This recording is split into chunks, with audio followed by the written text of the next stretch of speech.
everyone, welcome back to my channel. In case you didn't know, my very first video after my channel trailer was an explanation of the various schools of literary criticism, a concept I learned about while getting my English degree.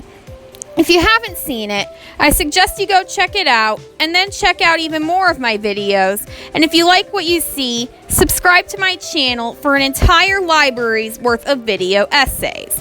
From watching the aforementioned video, you'll learn that literary criticism is the different perspectives and theories with which one reads or writes a work of literature. But it's gotten me thinking, what if I tried to listen to a song with one of these perspectives and theories? Let's find out. New critics of literature do a close reading of a given text or simply interpret a text based solely on the words written within it, whose meanings can be paradoxical or ambiguous. So what I'm going to do now is do a close listening to one of the first country songs I really got into, Independence Day by Martina McBride. From its title, one would assume this song to be a patriotic anthem about what the 4th of July celebrates. But as we're about to find out, that's not what it is.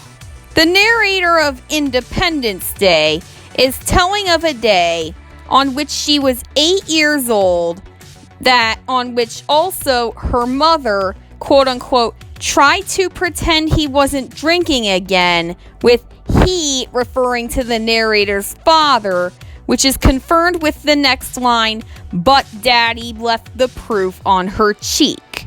This is how it is revealed to the listener that the narrator's father is an alcoholic who abuses her mother. In the second part of the first verse, it's revealed that everyone in town said he was a dangerous man, meaning they knew of the abuse but did nothing about it. Per the lyric, some folks whispered, some folks talked, but everybody looked the other way.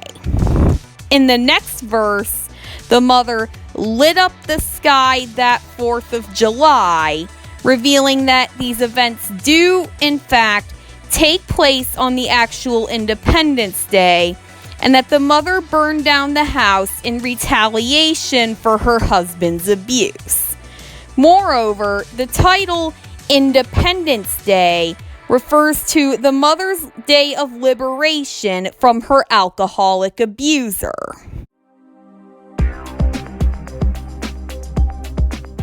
Structuralism reads a text in terms of the structure or form the story is supposed to and or does take, particularly plays and poetry.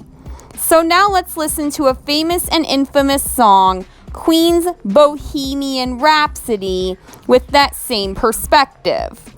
Most songs that are popular today take on the structure of first verse, chorus, second verse, chorus, bridge, chorus.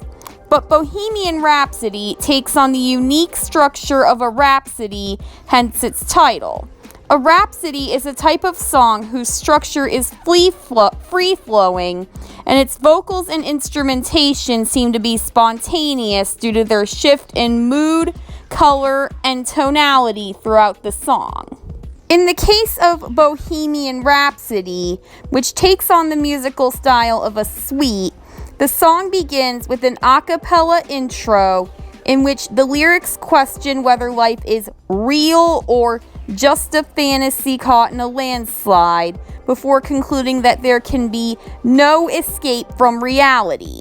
In the second part, known as the ballad, a piano plays in the background as the narrator claims that he is a poor boy in no need of sympathy. This ballad slowly segues into a more intense guitar solo, which itself segues into the opera section known for lyrics such as I see a little silhouette of a man and Scaramouche, Scaramouche. Psychoanalysis, hence its name, analyzes a text in terms of the psychological roots of a character's motivations.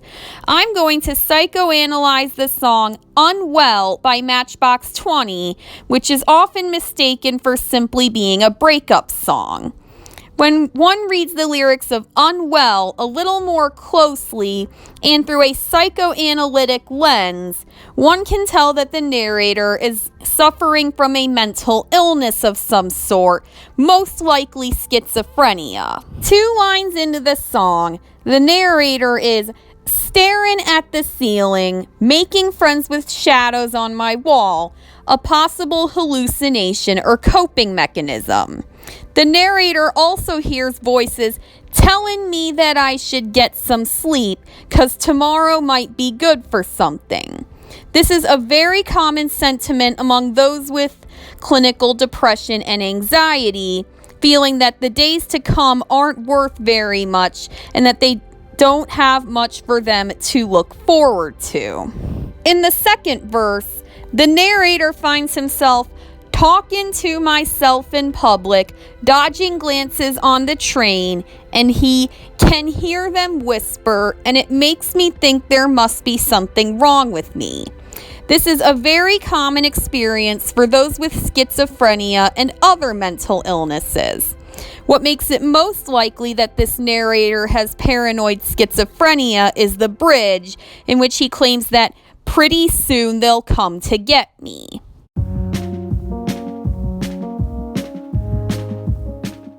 Feminist literary criticism analyzes a text in terms of its portrayal of women.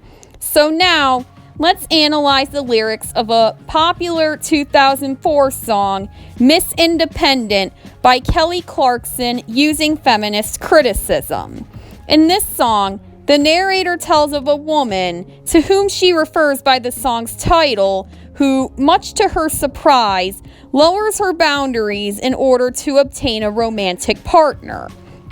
From a perspective of feminist criticism, this song encourages a woman to expect a man to keep his distance and give her space, but the culture the subject of the song lives in encourages her to find a man by any means necessary, and she is giving into a man who will force her to give in to his controlling, smuggling nature. However, the song ultimately reminds girls and young women that being with a man who will force you to give up everything you love is not worth it, which is the ultimate ideal of feminism. Queer theory or queer studies reads and interprets a work of literature in terms of its inclusion and ultimately its portrayal of the LGBTQ community. Lady Gaga's Born This Way is an iconic anthem of self-love and overcoming insecurities, but few realize that the way Gaga is referring to in the song is actually being LGBT itself, despite the direct references to being LGBT in the lyrics, even though this is in addition to references to disabilities and ethnic minorities. In the first verse, loving who you are refers to the identity of being LGBT, and in the chorus, Gaga mentions that God makes no mistakes, referring to how she believes that God makes people LGBT. More obviously, Gaga affirms that a different lover is not a sin, believe capital HIM, in the second verse. When reading the lyrics through a queer theory pair of glasses, Born This Way becomes an anthem of LGBT pride and not merely one of self-acceptance. If you haven't already, I suggest you check out my recent video, my top 10 social issue songs, on which Where Is the Love by the Black Eyed Peas is a contender. The song was written as a reflection on racial and cultural issues both overseas and in its native U.S. following the events of 9/11, so I'm going to analyze its lyrics from its best suited perspective, the one that examines power struggles between racial and ethnic minorities. post-colonialism. In the first verse, will.i.am points out that overseas, we trying to stop terrorism, but we've still got terrorists here living in the USA, then mentions the CIA and the KKK, among other U.S. government organizations. This highlights the supposed hypocrisy of U.S. and other Western nations when it comes to violence and imperialism. The next line is that if you only have love for your own race, then you only leave space to discriminate, which essentially sums up the toxicity and dangers of nationalism and imperialism.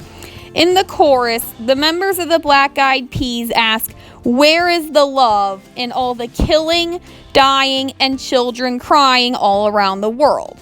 Going back to the hypocrisy of the U.S. government, the second verse lyric, "There's a war going on, but the reason's undercover," refers to the U.S. government trying to hide the Iraq war from its people. Beyond just the lyrics, the music video and other causes for which "Where is the Love" has served as an anthem, including Black Lives Matter and the LGBT movement, showcase the underlying post-colonial theory that goes into both writing and listening to this song. Thank you all so much for watching. I hope you found it interesting to see me use theories and perspective generally reserved for literature and use them to listen to popular songs in a new light. Which of these theories and philosophies might you use when listening to a particular song or artist? Let me know in the comments down below. And remember, I post new content on a variety of topics several times a week. So if I do one that you like, smash that subscribe button and ding the notification bell so that your phone goes off every time a new episode of any of my series goes up. I hope you jump on this bandwagon and that I keep seeing you for more videos to come.